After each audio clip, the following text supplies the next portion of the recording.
dance this, I'll give you $100 million. The millionaire joke. The maid's daughter did, and his jaw dropped to the floor.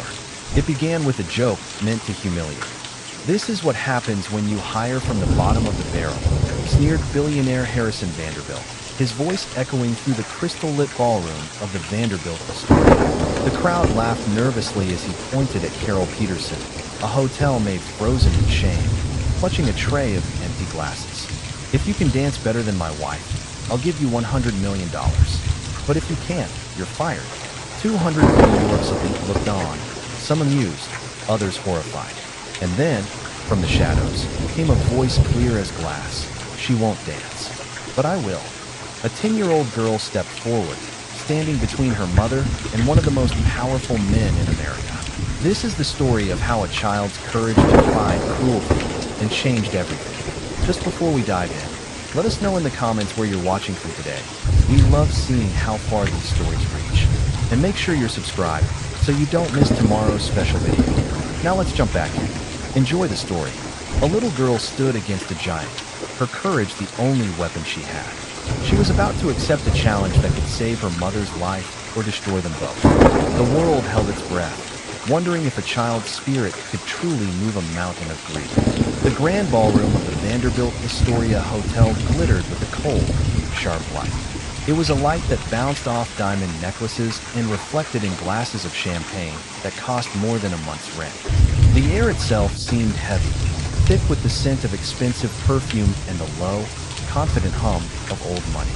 200 of New York's most powerful figures were gathered for the annual Vanderbilt Foundation Gala, an event that was less about charity and more about celebrating the immense wealth of one man, Harrison Vanderbilt III.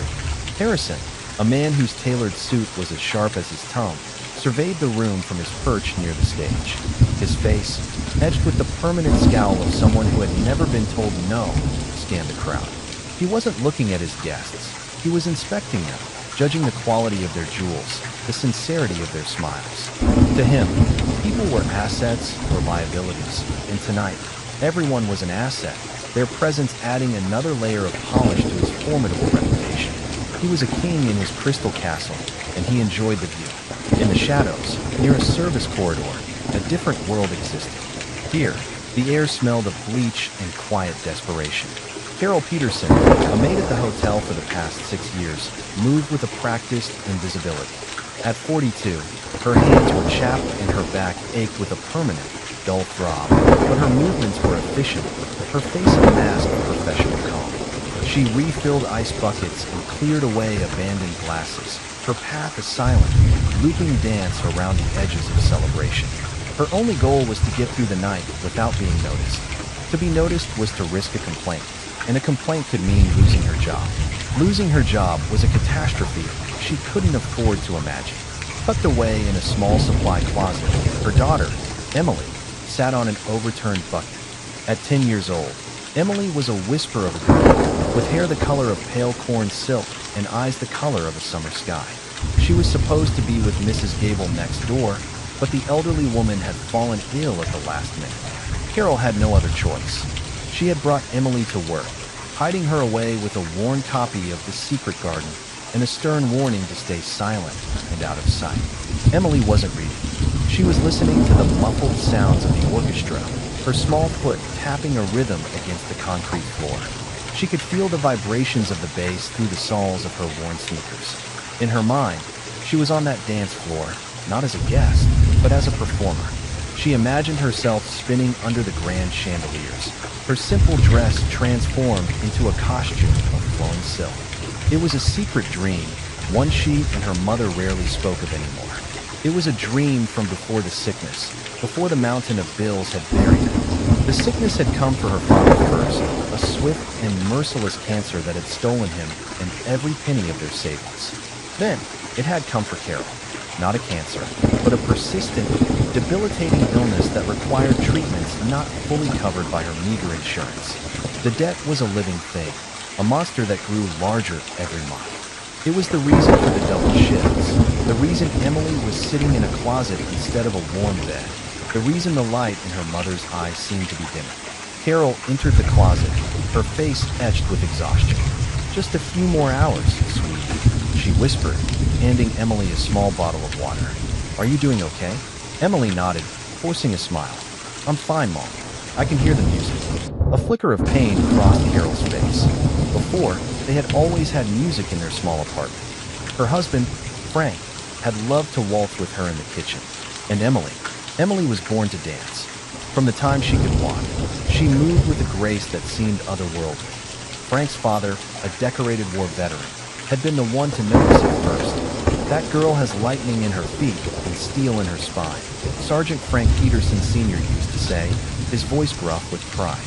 He had taught Emily her first steps, not ballroom dances, but routines he created himself, based on discipline, strength, and storytelling. "Every step has a purpose, little soldier," he'd tell her. "Don't just dance. Speak." But the sergeant was gone now, and the dance lessons had stopped 2 years ago. There was no money for classes, no energy left after long shifts, and a constant, heavy fear that Emily might injure herself. An injury, even a small one, was a cost they could not bear. Carol's thoughts were shattered by a sudden, sharp gasp from the ballroom, followed by a man's furious roar. Her heart clenched. She hurried out of the closet, Emily peeking out from behind her. It was worse than she could have imagined. A waiter, young and nervous, had tripped. His tray of drinks had gone flying, arcing through the air in a spray of red wine and shattered glass. And the target, the epicenter of the disaster, was Harrison Vanderbilt III. A dark, ugly stain was spreading across the front of his pristine white tuxedo shirt. The music screeched to a halt. A heavy, dreadful silence fell over the 200 guests. All eyes were on Harrison, whose face was contorted into a mask of pure fury. "You incompetent fool," he bellowed, his voice echoing through the vast space. The young waiter was pale, stammering apologies that no one could hear. "Get him out of here." "Fired," Harrison commanded, waving a dismissive hand. 2 security guards moved in, gently but firmly escorting the tearful young man away. The event manager, a man named Mr. Davies, rushed forward with a cloth. "Mr. Vanderbilt, my deepest apologies. A terrible accident." Harrison snatched the cloth and dabbed uselessly at his shirt. "Accident. This is what happens when you hire from the bottom of the barrel, Davies. Incompetence. That's the disease of the working class." He scanned the room, his eyes blazing. His gaze landed on the nearest staff member. It was Carol Peterson, who had been frozen in place by the scene, a tray of empty glasses still in her hands. "You," Harrison snapped, pointing a finger at her. Pleadingly, "Come here." Carol's blood ran cold. She slowly walked forward, her body trembling. She kept her eyes fixed on the floor, avoiding the sea of curious, judgmental faces. "Look at this," Harrison said, gesturing to his ruined shirt as if it were a mortal wound. "This is a $5,000 shirt. Do you know how many floors you'd have to scrub to afford a shirt like this?" Carol remained silent, her shame a lead weight in her stomach. "I asked you a question," he sneered. Laughter rippled through parts of the crowd. I don't know, sir," she whispered, her voice barely audible. "Of course you don't," he scoffed. "People like you don't think in those terms. You just exist. You plod along, day after day, with no grace, no elegance, no understanding of the finer things." He began to circle her like a shark, enjoying the spectacle he was creating. The initial shock among the guests was starting to curdle into a kind of morbid entertainment. "Look at the way you stand," he continued, his voice dripping with contempt. "All hunched over. No posture. I bet you couldn't even walk across this floor without tripping over your own feet. You people have no rhythm, no coordination." From the doorway of the supply closet, Emily watched, her small hands clenched into fists. Tears of anger and helplessness welled in her eyes as she saw her mother, her strong, kind mother, being treated like an object of scorn. Her mother, who worked until her body screamed in pain just to keep them fed. Her mother, who hummed lullabies to her at night, even when she was so tired she could barely stand. Harrison stopped in front of Carol, a cool, brilliant idea lighting up his eyes. "You know what? I have a theory. I believe that wealth and grace are connected, that the refinement of the upper class is a real, tangible thing. Let's conduct an experiment." He turned to the stunned orchestra conductor. "Play a waltz." The most beautiful waltz you know. The conductor hesitated, but a sharp glare from Harrison sent him scrambling. The soft, elegant notes of a Viennese waltz began to fill the hall. The melody was beautiful, but in this context, it felt menacing. Harrison turned back to Carol, his smile widening. "Here is the deal, cleaning lady. I want you to dance. Right here, right now, in front of everyone." The crowd gasped. Some people laughed out loud, thinking it a fantastic joke. Others shifted uncomfortably.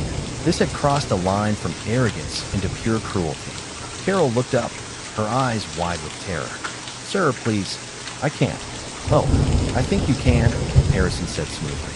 "And to make it interesting, let's make a little wager." He raised his voice for the entire room to hear. "It's for the foundation, of course. A bit of fun."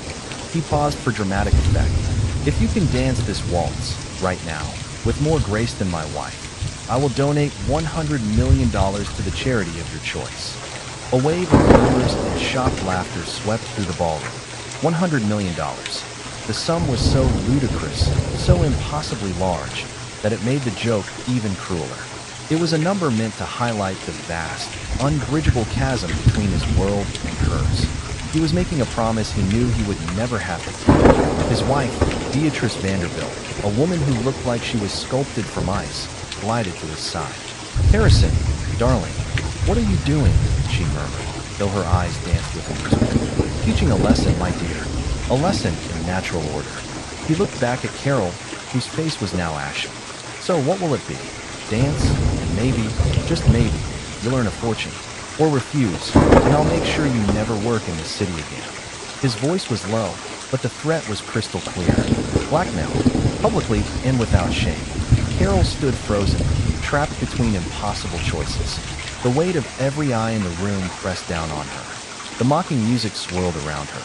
Tears began to stream down her cheeks, silent drops of humiliation that she couldn't stop. She was breaking, in front of everyone. She was shattering into a million pieces. And it was in that moment, as the first sob escaped her lips, that a small, clear voice cut through the tension. "She won't dance." The voice was not loud, but it had the sharp, ringing clarity of a small silver bell. The entire room turned towards the sound. Emily Peterson stepped out of the shadows of the service corridor and walked onto the edge of the grand ballroom floor. Her back was straight, her chin was up, and her sky-blue eyes were fixed on Harrison Vanderbilt with an intensity that was startling in a child. She walked until she was standing in front of her mother, placing herself between Carol and the billionaire. "She won't dance," Emily repeated, her voice steady despite the thunderous beating of her heart. "But I will." A profound, absolute silence descended upon the ballroom. Harrison Vanderbilt stared at the 10-year-old girl, his jaw slacked with disbelief. The orchestra faltered, the beautiful waltz dissolving into a few confused, discordant notes before stopping completely. 200 of New York's richest and most powerful people stared at the small, blonde girl in the simple cotton dress who had just accepted an impossible challenge on behalf of her mother. The game had just changed, and no one, least of all Harrison Vanderbilt, knew the new rules. The silence in the ballroom stretched for a long, heavy moment. It was finally broken by Harrison Vanderbilt, who let out a short, barking laugh. The sound was sharp and ugly. Some of his guests, taking it as a cue, joined in with nervous, sycophantic chuckles. Well, what have we here?" Harrison said, recovering his composure and turning the full force of his condescending gaze onto Emily. "A little lion cub has come to defend her mother. How touching, how utterly pathetic." He crouched down, bringing his face uncomfortably close to Emily's. She didn't flinch. She simply stared back, her expression unreadable. "What's your name, little girl?" "Emily Peterson," she said, her voice quiet but firm. "Emily Peterson," he repeated, savoring the name as if it were a cheap wine. "And you think you can dance? You, a child in scuffed shoes, think you can compete in a challenge meant for your mother?" "My mother is tired," Emily said simply. "She works too hard, but I know how to dance. My grandpa taught me." This statement struck Harrison as hilarious. Did he now? Your grandpa? Was he a dance instructor at some back alley studio? The laughter in the room grew louder, more confident. The tension had broken, replaced by the giddy cruelty of a mob that had found a new, even more vulnerable target. Carol rushed to Emily's side, grabbing her small shoulders. "Emily, no. Sweetheart, come with me. Let's go home." Her voice was a frantic whisper, her eyes pleading. She tried to pull Emily away, back into the safety of the shadows, but Emily stood her ground. "No, Mom," she said, her eyes never leaving Harrison's. "He made you cry. A man isn't supposed to make people cry like that. Grandpa said that bullies only win when good people do nothing." The mention of her grandfather, Sergeant Frank Peterson Sr., sent a jolt through Carol. She looked at her daughter's determined stance, the straightness of her spine, and for a moment, she didn't see a 10-year-old girl. She saw the echo of her father-in-law, a man who had faced down enemy fire and never once took a step backward. She saw his integrity, his unbreakable spirit, living on in this tiny, fierce child. Her grip on Emily's shoulders loosened. Harrison, meanwhile, was thoroughly enjoying the new turn of events. This was better than he could have possibly planned. Humiliating a maid was one thing, but humiliating a child? The spectacle would be legendary. He stood up straight and addressed the room, his voice booming with theatrical generosity.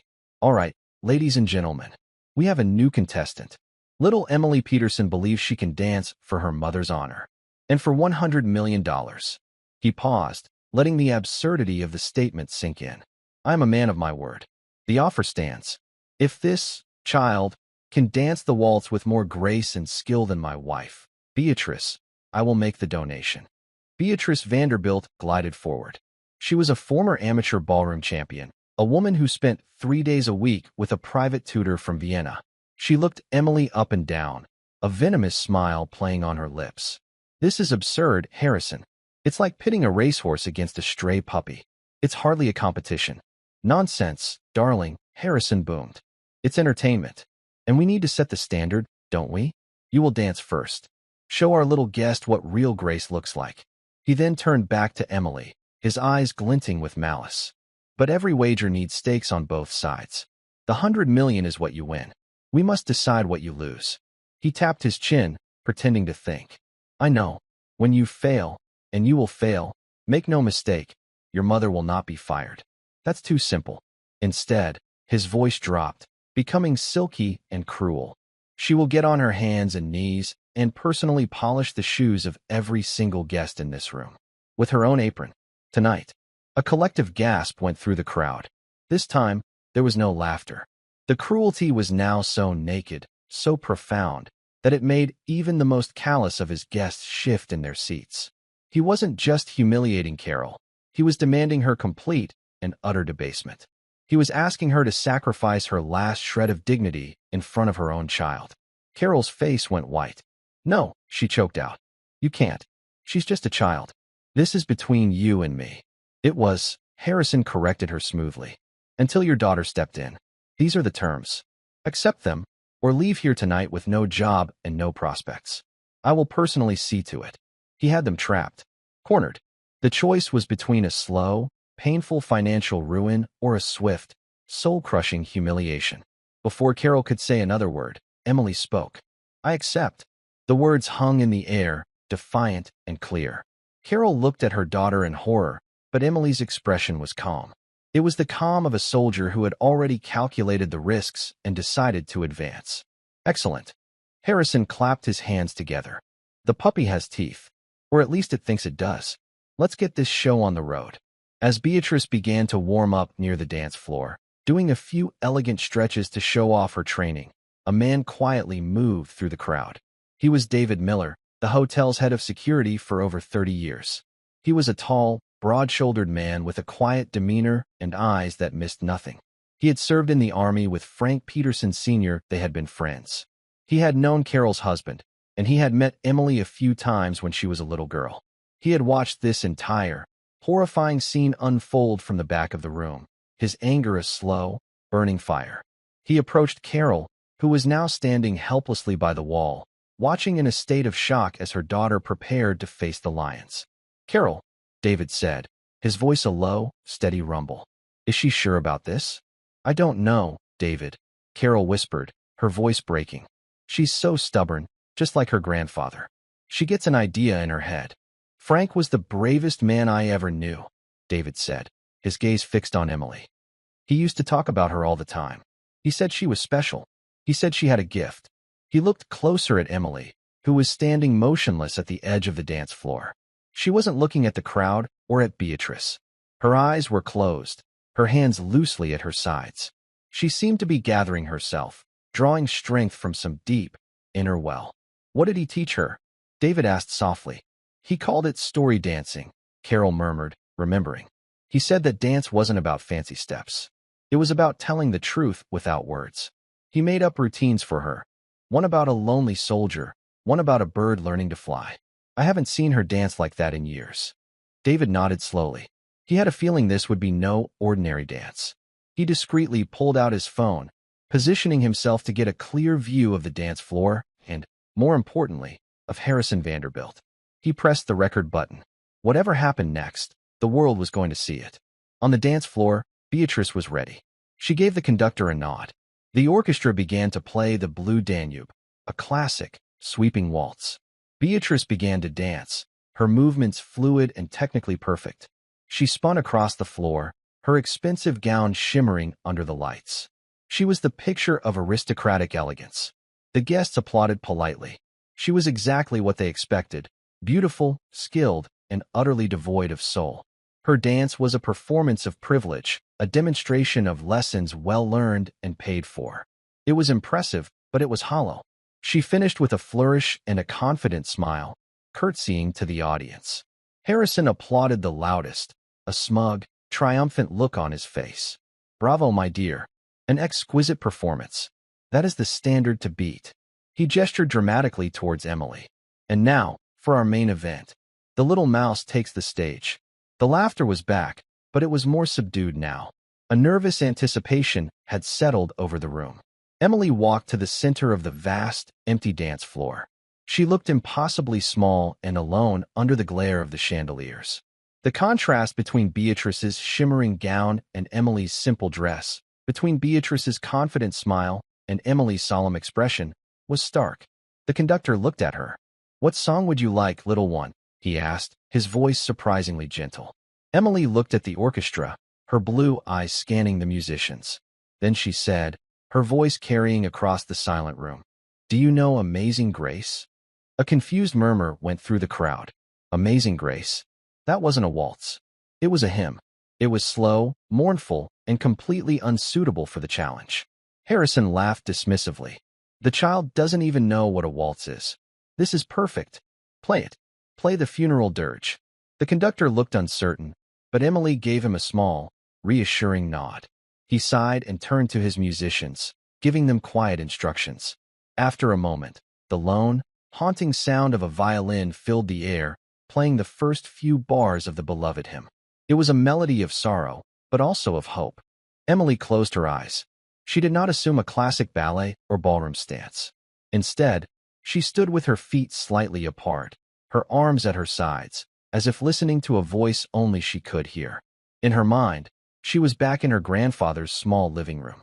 She could hear his voice, gravelly and kind. "Don't let them see your fear, little soldier. Let them see your story. Now, show me the story of the fallen sparrow who learned to fly again." As the first full verse of the music began, Emily moved. It was not a dance of celebration. It was a dance of survival. Her first movement was a stumble, a deliberate, heartbreaking fall to her knees. Her small body curled into a ball on the cold, unforgiving marble, a perfect imitation of a bird with a broken wing. It was a posture of defeat, of utter despair. It was her mother, kneeling amidst the broken glass just moments before. It was every person in that room who had ever felt small, helpless, and broken by the cruelty of the world. A few people in the crowd shifted uncomfortably. This was not the clumsy fumbling they had expected. This was something else entirely. Then, slowly, to the mournful notes of the violin, one hand reached out, fingers trembling, grasping at the air. Her body uncurled, not with a smooth, practiced motion, but with a shuddering effort. It was the struggle to rise after being knocked down. Her muscles strained, her face a mask of concentration. She pushed herself up, her legs unsteady, wobbling as she found her feet. She stood, fragile and uncertain, a tiny soldier in the center of a vast battlefield. Harrison Vanderbilt watched, his arms crossed, a smirk still fixed on his face. But the smirk was beginning to feel tight, unnatural. He had expected a child shuffling her feet, a comical display of incompetence. This was a performance.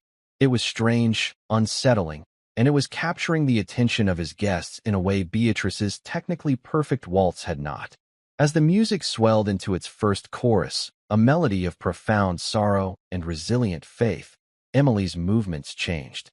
She began to move across the floor, not in the graceful, gliding steps of a waltz, but with a series of sharp, almost militaristic motions. Her arms cut through the air, her feet stamped the floor in a rhythm that was both defiant and disciplined.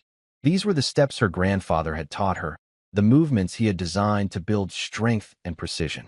It was the story of a soldier, alone and outnumbered, facing an overwhelming enemy.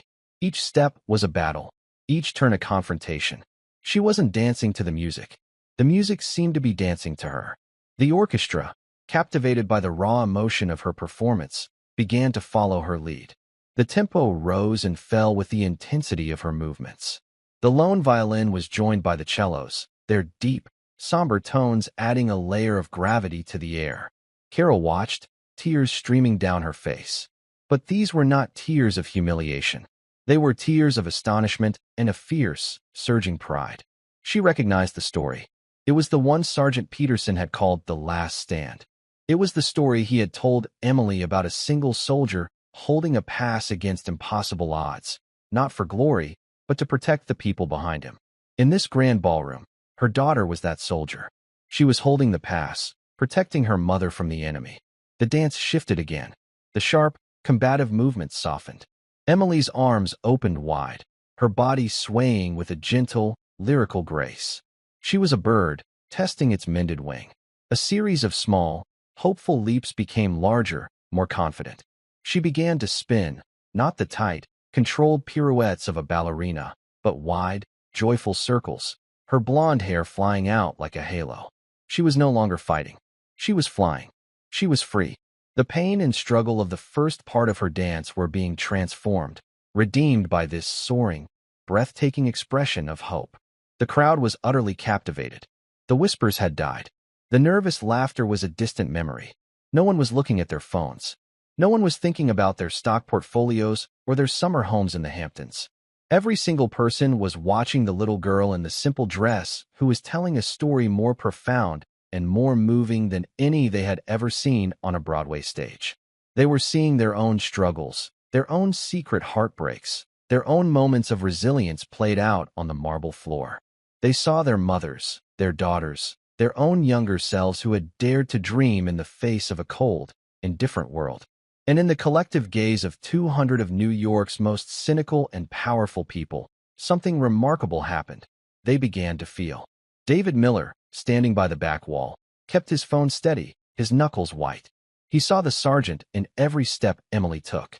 He saw his friend's iron will, his unshakable integrity, his belief that true strength came not from wealth or power, but from courage and love. He wasn't just recording a video, he was bearing witness. The only person in the room who seemed immune to the magic was Harrison Vanderbilt.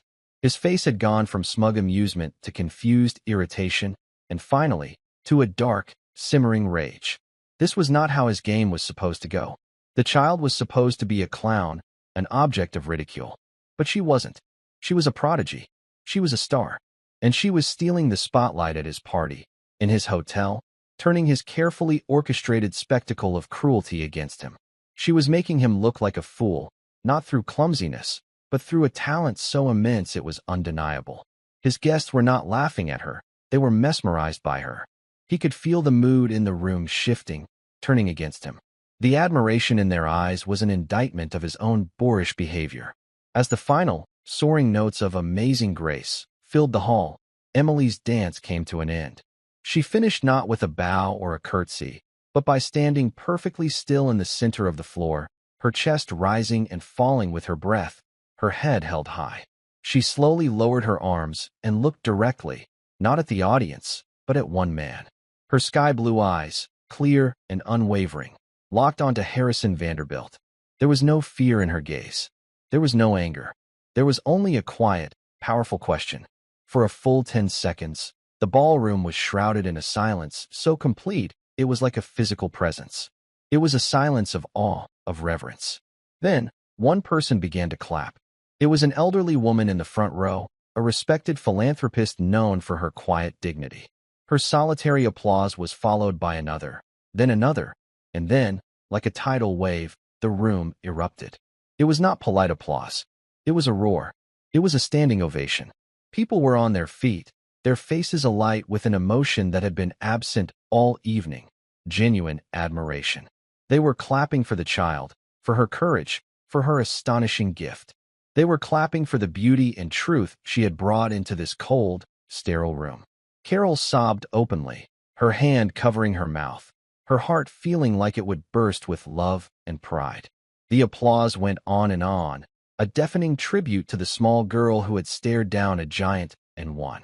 Harrison Vanderbilt stood frozen in the eye of the storm, his face a thunderous mask of fury. The sound of the applause was a physical assault. It was a judgment. It was the sound of him losing control. "Stop," he roared, his voice barely audible over the din. "Stop it." Slowly, reluctantly, the applause died down, replaced by a tense, expectant silence. The guests turned to look at him, their expressions no longer sycophantic, but questioning, challenging. "What is wrong with you people?" Harrison snarled, his voice shaking with rage. "You're applauding a circus act. That was not a waltz. That was flailing." She did not fulfill the conditions of the wager. He pointed a trembling finger at Emily. "The challenge was to dance the waltz with more grace than my wife. She failed. The wager is off. And as for the consequences..." He turned a venomous glare on Carol. Your daughter made a deal. You will honor it. Get on your knees." A wave of shock and disgust rippled through the audience. They had just witnessed something beautiful, something transcendent, and Harrison's response was to double down on his cruelty. He had completely misjudged the room. The spell of his power was broken. "I don't think so, Harrison." The voice came from the back of the room. It was calm, authoritative, and it belonged to a man who had not spoken all evening. General Marcus Thorne, a retired four-star general and a highly respected member of the city's old guard, began to walk forward. He was a man in his late 70s, with a ramrod-straight posture and eyes that had seen the worst of humanity and had not blinked. He was one of the few people in New York whose influence and reputation rivaled Vanderbilt's. When he spoke, people listened. "That girl showed more grace in 5 minutes than you've shown in your entire life," the general said, his voice cold as steel. He stopped beside Emily, placing a gentle, protective hand on her shoulder. He looked down at her, and his stern expression softened for a moment. "That was quite a display, young lady. Your grandfather would have been proud." Emily looked up at him, her eyes wide with surprise. "You knew my grandpa?" "I did," the general said, his voice softening. "I had the honor of serving with Sergeant Frank Peterson.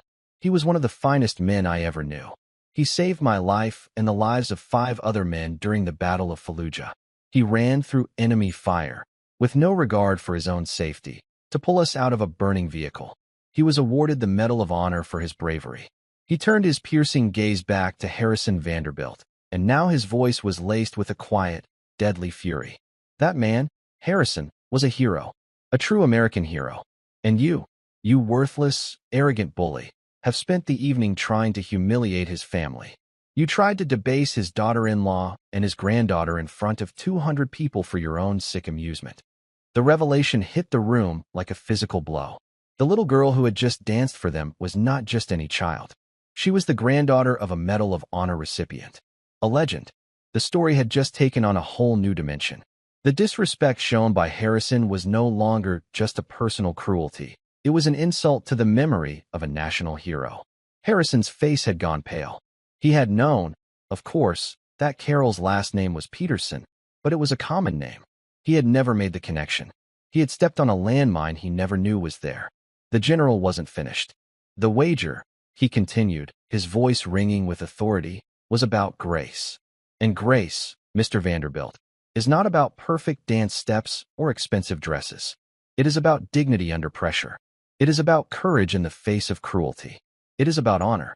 By that definition, this child has not only met the conditions of your challenge, she has surpassed them in a way you are clearly incapable of understanding." He turned to address the silent, watchful crowd. "I, for one, believe the wager was won. And I will personally pledge the first $10 million to whatever charity Mrs. Peterson chooses."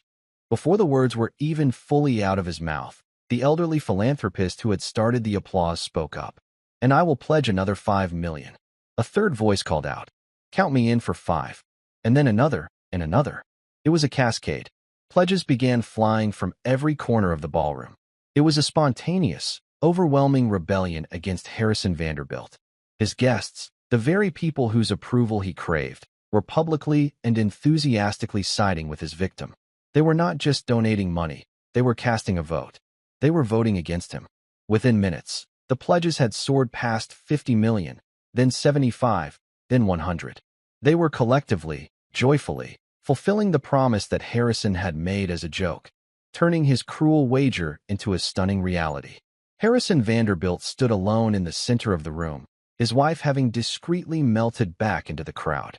His face was a canvas of disbelief, fury, and for the first time in his life, a creeping, unfamiliar feeling, utter and complete humiliation. The power he had wielded so arrogantly all night had vanished. The room, his room, was no longer his. It belonged to the maid and her daughter. David Miller stopped recording. He had more than enough. He quietly sent the file to a journalist friend at the New York Times with a simple message: "You're not going to believe this." Emily stood beside the general, her small hand now holding his. She looked at her mother, who was being surrounded by well-wishers, women in diamonds and silk who were now patting her arm and telling her how proud she must be. Carol was crying and laughing at the same time, her face transformed by a joy so profound it seemed to erase years of hardship. Then, Emily looked back at Harrison Vanderbilt. He looked small now, pathetic and isolated in his own glittering ballroom. She felt a strange pang in her chest. It wasn't triumph. It was something closer to pity. Her grandfather had taught her about fighting, but he had also taught her about victory. "A real soldier never gloats, little one," he had said. "When the battle is over, you show respect. That's what separates us from the monsters." She let go of the general's hand and walked across the floor one last time. She stopped a few feet in front of the billionaire who had tried to destroy her family. Harrison looked down at her, his eyes filled with a venomous hatred. "What do you want?" he spat. Emily didn't answer right away. She simply looked at him, her gaze clear and steady. Then she did something no one expected. She curtsied. It was a small, simple, perfect curtsy, a gesture of traditional respect. "Thank you, Mr. Vanderbilt," she said, her voice soft but clear. "You've helped a lot of people tonight." And with that final, devastating act of grace, she turned her back on him and walked away, leaving him to drown in the ruins of his own making. The battle was over. The little soldier had won. The grand ballroom, which only an hour ago had been a stage for Harrison Vanderbilt's power, was now the scene of his undoing. The guests, his guests, were no longer looking at him. They were clustered around Carol and Emily, their checkbooks and phones out, making good on their pledges. General Thorne stood guard like a sentinel, his presence a clear and immovable shield around the mother and daughter. Mr. Davies, the hotel manager who had been terrified of Harrison just a short while ago, now bustled about with an officious air, offering Carol a comfortable chair and bringing Emily a glass of lemonade. His actions a clear signal of where the hotel's allegiance now lay. Harrison stood rooted to the spot, a statue of impotent rage. He watched as his carefully constructed universe crumbled around him. The air, once thick with deference to his name, was now filled with whispers that stung like hornets. "Disgraceful. Son of a hero. Did you see his face? Serves him right." Each phrase was a small hammer blow against the fragile ego of a man who had never known anything but worship. He tried to salvage the situation. He strode towards the largest group, attempting a jovial, dismissive laugh.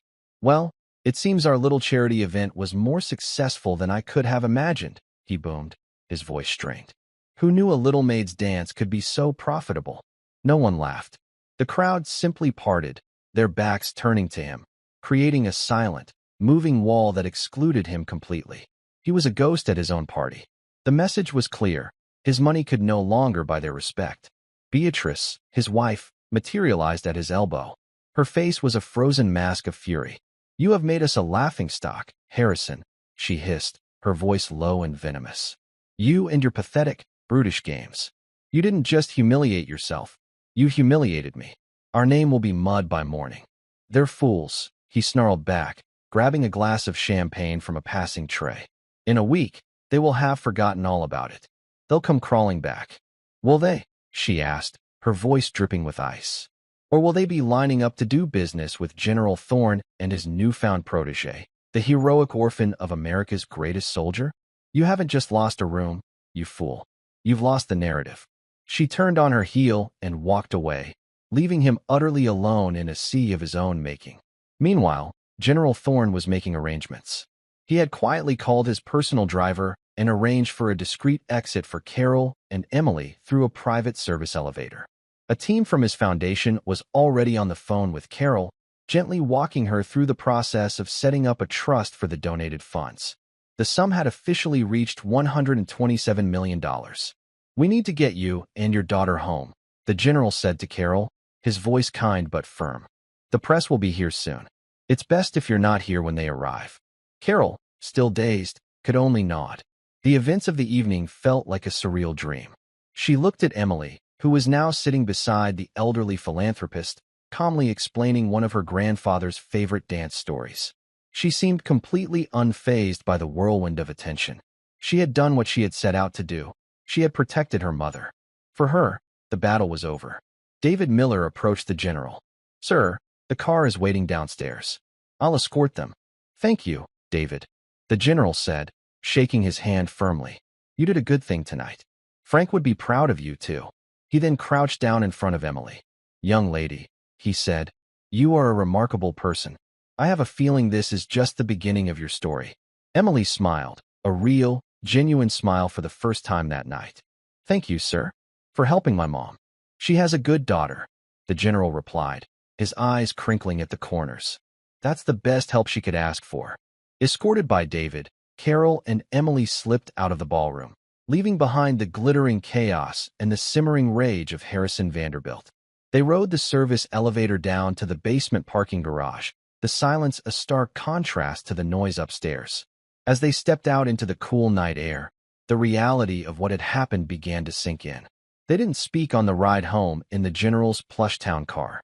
Carol simply held Emily's hand, her thumb stroking the back of her daughter's small, strong fingers.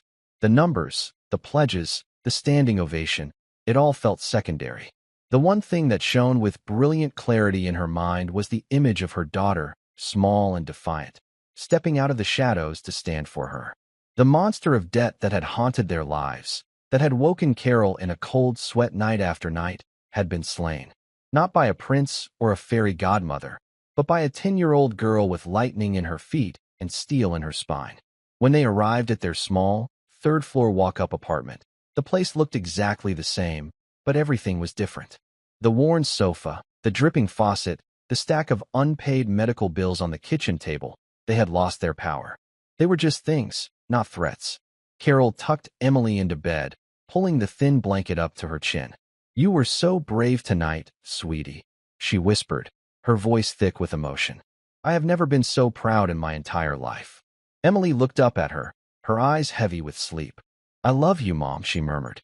"I love you too, my little dancer," Carol whispered back, kissing her forehead. "More than all the stars in the sky." She stood in the doorway for a long time, watching her daughter sleep. Then she walked to the kitchen table, picked up the terrifying stack of bills, and, with a sense of ceremony, dropped them into the trash can. It was the beginning of a new life. By 8 a.m. the next morning, the story was everywhere. The video David Miller had sent to his journalist friend had not just been published, it had exploded.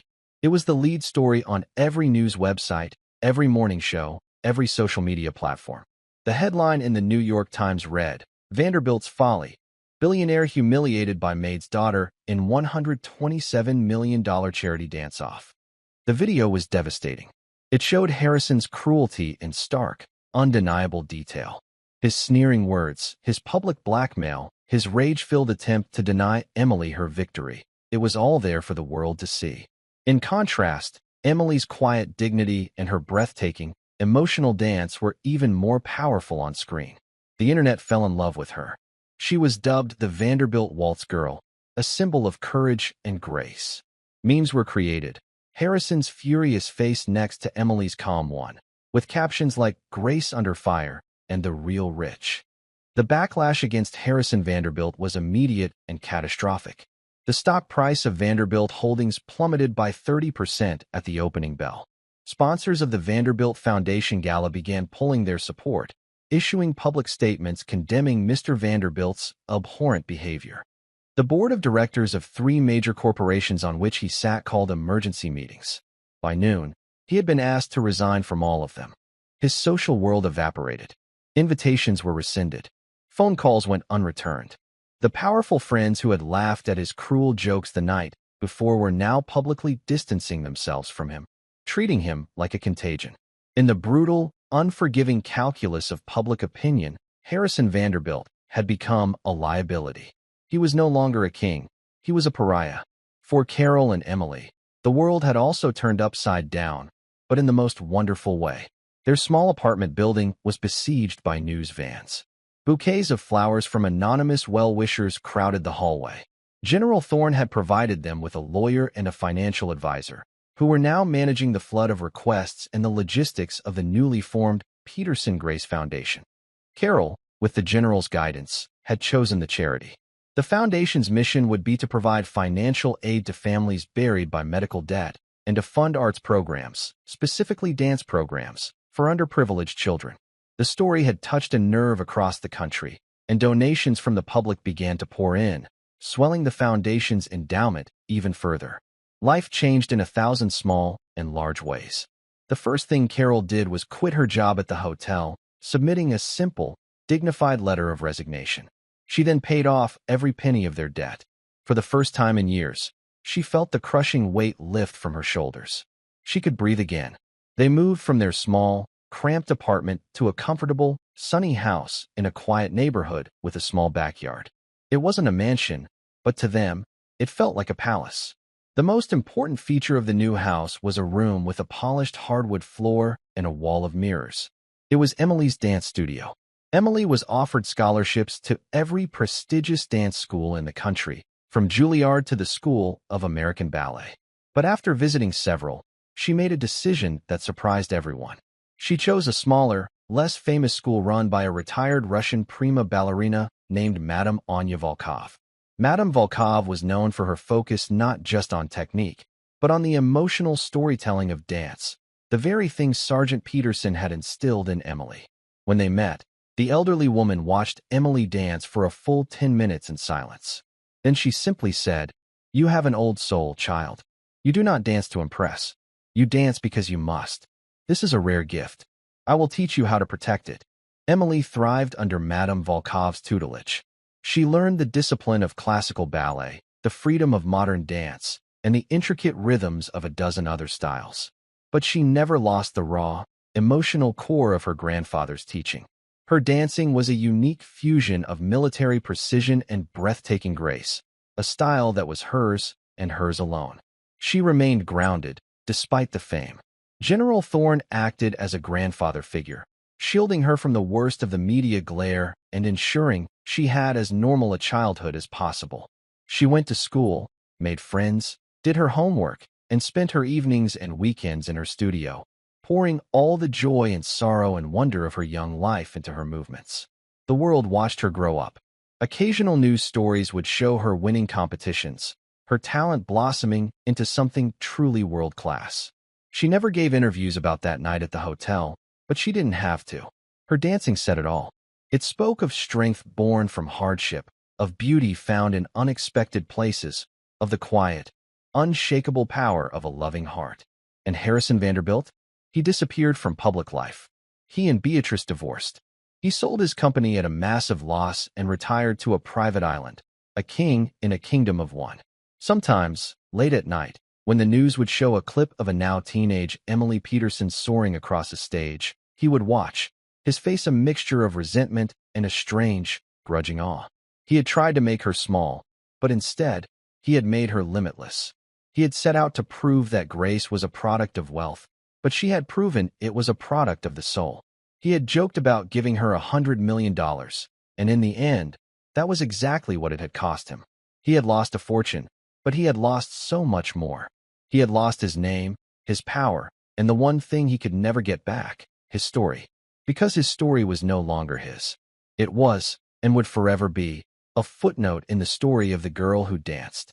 5 years later, the stage of the Metropolitan Opera House was dark. A single spotlight cut through the blackness, illuminating a lone figure in the center. She was no longer a girl, but a young woman of 17. Emily Peterson had grown into her grandfather's descriptions. The lightning in her feet was now a controlled, explosive power that captivated audiences around the world.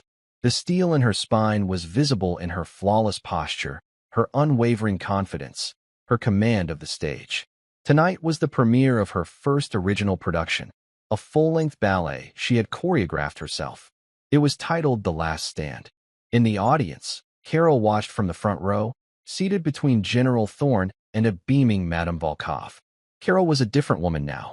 The lines of exhaustion on her face had been replaced by the soft glow of purpose and peace. She was the respected director of the Peterson Grace Foundation, an organization that had, in 5 short years, helped thousands of families escape the crushing prison of medical debt. It had also built and funded dozens of Grace studios, free dance schools in impoverished neighborhoods across the country, ensuring that children with a gift would never have it silenced by a lack of money. She was no longer invisible. She was a force for good, her quiet strength now amplified, touching countless lives. The ballet began. It was the story of that night, retold not with words, but with the universal language of movement. The first act depicted a world of cold, sharp angles and arrogant, strutting figures in glittering costumes. The lead male dancer, representing Harrison Vanderbilt, was a whirlwind of aggressive, domineering movements, his choreography a brilliant, scathing critique of empty power. The corps de ballet, representing the party guests, moved like puppets, their actions dictated by the lead. Then, a small, solitary dancer entered the stage. She moved with a quiet, efficient grace, clearing away the props left by the others. It was the maid. Another dancer, portraying a young Emily, watched from the shadows. The audience was silent, completely enthralled. The pivotal scene arrived. The confrontation. The music, a powerful, modern score composed specifically for the ballet, swelled with dramatic tension. When the Vanderbilt character turned his fury on the maid, the dancer portraying Emily stepped forward. The music stopped. A single, haunting violin began to play Amazing Grace. And then, Emily Peterson danced. She danced the story of the fallen sparrow. She danced the story of the lone soldier. She danced the story of her mother's pain and her own fierce, protective love. It was the same dance from that night in the ballroom, but it was deeper, richer, imbued with 5 more years of life, of training, of understanding. It was a masterpiece of emotional storytelling. On the vast stage of the Met, her performance was not just a personal memory. It became a universal anthem of defiance against cruelty, of hope against despair. When the final note faded and Emily stood, poised and triumphant, in the single spotlight, the silence held for a beat. Then the theater exploded. The applause was a physical force, a tidal wave of sound that seemed to shake the very foundations of the building. It was a roar of recognition, of admiration, of love. Roses rained down on the stage. Backstage, after the 17th curtain call, Emily was wrapped in a hug by her mother. "He would be so proud of you, sweetie," Carol whispered, her eyes shining. Not just for the dancing, for the story. General Thorne, his own eyes suspiciously moist, simply squeezed her shoulder. "You honored him tonight, Emily. You honored all of them." A week later, a letter arrived at the Peterson Grace Foundation. It was addressed to Emily. The envelope was made of cheap paper, the postmark from a small, forgotten town in the Caribbean. The handwriting inside was shaky, almost unrecognizable. "Miss Peterson, I saw a report about your ballet on the news. They showed a clip of your performance. It was remarkable. I live a very quiet life now. The world has forgotten me, and that is for the best. For a long time, I was consumed by a bitterness so profound I thought it would be the end of me. I lost everything I valued, my money, my name, my wife, my so-called friends. I deserved to lose it all. What I didn't understand that night, and for many years after, was that I had lost the most important thing long before I ever met you. I had lost my own humanity. In my world, People were objects, tools to be used for my own advancement and amusement. Kindness was a weakness. Cruelty was a form of power. You taught me, and the entire world, how wrong I was. Your dance that night was not an attack. It was a lesson. I was not a worthy student at the time, but the years have a way of forcing you to learn. I do not write this letter asking for your forgiveness. That is something I have no right to ask for. I write simply to acknowledge a truth it has taken me a lifetime to understand. Grace is not something you can buy. It is something you must build within yourself, often from the ashes of your own mistakes. Your dance showed me that. Thank you. Sincerely, H. Vanderbilt. Emily read the letter twice, then handed it to her mother. Carol read it, her expression thoughtful. It seems, she said softly, that even a fallen sparrow can learn to fly again. Emily folded the letter and put it away. She felt no triumph, no satisfaction, only a quiet sense of closure. The final ghost of that night had been laid to rest. The next day, Emily was at one of the Foundation's newest Grace studios in the Bronx. She was not there as a star, but as a teacher. She moved among a group of wide-eyed 10-year-olds, adjusting a small girl's posture, offering a word of encouragement to a shy boy in the back. She was showing them the first steps of a simple routine. It was a dance her grandfather had created for her years ago. It was a story about planting a seed in hard ground and tending to it with patience and love, until, against all odds, it grows into something beautiful and strong. As the children danced, their faces alight with the pure, uncomplicated joy of movement, Emily watched them, her heart full. This, she realized, was the true victory. It wasn't the applause or the fame. It wasn't the downfall of a cruel man. It was this. It was passing the gift on. It was ensuring that the legacy of Sergeant Frank Peterson Sr., a legacy of courage, integrity, and grace under fire, would live on, not just in a world-famous ballet, but here, in the hopeful, stomping feet of a new generation of dancers. The battle had been won that night in the ballroom, but the story, her story, their story, would be told forever. In every child who found their strength, in every family lifted from despair, in every note of a haunting hymn that promised that even when you are lost, you can still be found. The dance would go on. And that's where we'll end the story for now. Whenever I share one of these, I hope it gives you a chance to step out of the everyday and just drift for a bit. I'd love to know what you were doing while listening. Maybe relaxing after work, on a late-night drive, or just winding down. Drop a line in the comments. I really do read them all. And if you want to make sure we cross paths again, hitting like and subscribing makes a huge difference. We are always trying to improve our stories, so feel free to also drop your feedback in the comment section below. Thanks for spending this time with me.